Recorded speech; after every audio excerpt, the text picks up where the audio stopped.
Okay, thanks for popping by the channel. We just want to show you guys a few little things that we've done to our Zs. That are things that, simple maintenance things that may prevent problems, like, minor stuff like hoses and things like that. We're going to show you guys the things that we did to our Zs. Like mine personally, I've done a lot of things myself. I don't do heavy mechanical work. I'm not a mechanic. I'm an enthusiast like most of you guys. And, I believe that if we share enough information, a lot of guys will be able to keep their Zs running for a very, very long time. So pretty much we just want to show you what we've done, what we need to do, and what we're going to do. So we hope you guys come along for the ride, and you will see you guys in a series of videos. So thanks for popping by the channel. Okay, you Z enthusiasts, I just wanted to do a quick little video to show you guys what to do when you guys get a 300. Like, a lot of people complain about how unreliable the engine is, but basically if you got a 30-year-old car, in some cases a little bit more, you may want to change these things so that there's less of a headache down the road. Now we have here, like, some of the first thing that I actually did when I got this car was to we did with the timing belt. I also put on the clear timing covers by AMS.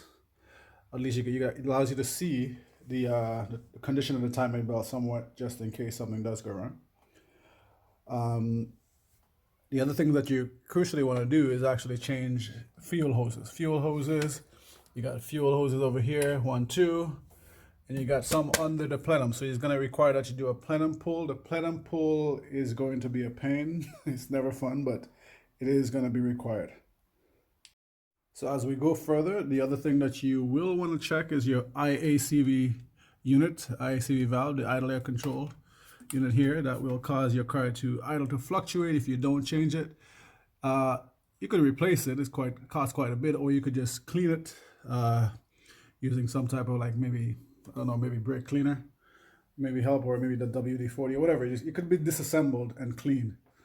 The other thing that I would recommend as well, like your coil pack connectors. All these connectors tend to dry rot over time. What I did with mine, I just actually bought a replacement. I didn't actually buy the terminals. I didn't cut them. I actually just bought the plastic connectors and just actually inserted the pins back into it once I cracked open the connectors. So they get pretty much brittle. So you could actually just, take a pliers or something like that, and just crack them, and they just crack like a bloody egg. Yeah, so that's a few of the things that you do want to do. Like, you want to make sure that you change these things, because these hoses, they dry rot over time, and you will have a very bad day if one of these decide to go bad. Again, the fuel hoses are crucial. Those are the things that should be replaced as soon as it is possible for you to do so. Okay, so in the engine bay, again, you notice everything is nice and shiny. A lot of things are polished, some things are replaced. Because it doesn't look as dull as the engine used to be when I first got the car. There's a lot of work, a lot of hours put in under here. Well, money too, of course, and a little bit of blood, because basically you tend to cut your hands when you're doing some things in the engine bay. You guys know how tight this engine is. So again, I was saying to you guys, the connectors, all the connectors. Check out your connectors, whether it's coil pack connectors, injector connectors. Every connectors that are on there, check them, clean them, replace the connectors if you need to.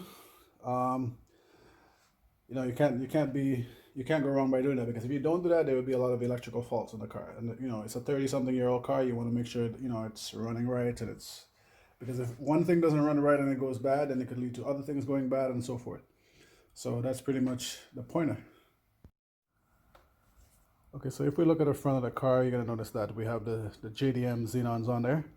The reason why I had to do this is because basically what I found, my fog lights was actually a lot brighter than the JDM headlights.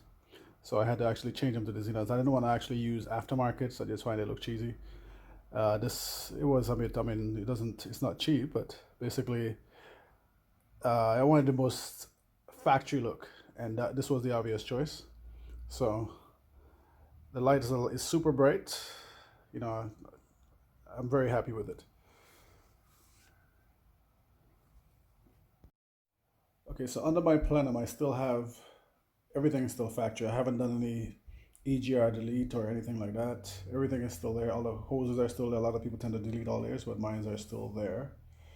And I do probably have to do a Plenum pull because I got to do some of the hoses that are under the Plenum with the proper hoses. Because at the time when I pulled the Plenum, I didn't have the proper hoses, and I decided to just run with what I had. So I know I'm going to have to do a Plenum pull again, which I'm really dreading, but hey, it has to be done.